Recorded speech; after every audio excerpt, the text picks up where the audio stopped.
let's just go right here, Bob. You've warned last fall. You took my breath away with your fantastic essay about how we were sliding into the potential of a possible Trump dictatorship. With all that's been written about what a second Trump term would look like since last fall when you issued that warning, what happens if Trump wins in November?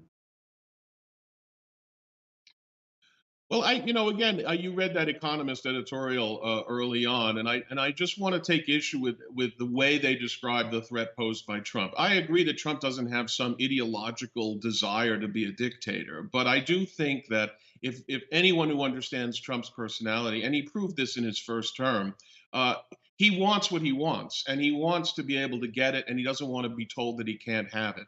Now, a lot of people in the first term, a lot of people who worked for him, including his chiefs of staff and national security advisors, repeatedly were telling him he couldn't do certain things, like use the military in an inappropriate way domestically, for instance. Um, that is not going to be the case in a second term. I think, and he's already talked in great detail about using the military in ways that are historically inappropriate. For instance, manning immigration depots or what have you, or settlement or whatever they're going to be.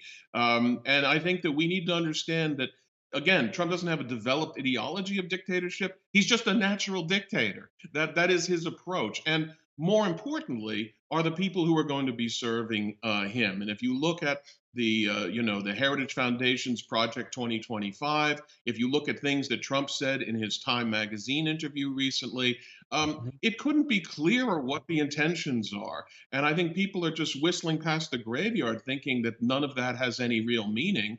He is going to be, and let me just end on this. He is going to be the most powerful. If he's reelected, he'll be the most powerful president, the most unconstrained president that I could possibly imagine. If the Congress is controlled by Republicans, Congress will not be a check. It's very clear already the Supreme Court is not going to be a check because there were too many pro Trump sympathizers on the court.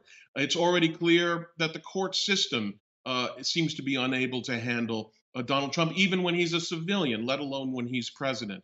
And I think people really need to show a little imagination. If you take someone like Donald Trump and give him unchecked power in the United States, I think any sensible person would find that a frightening proposition.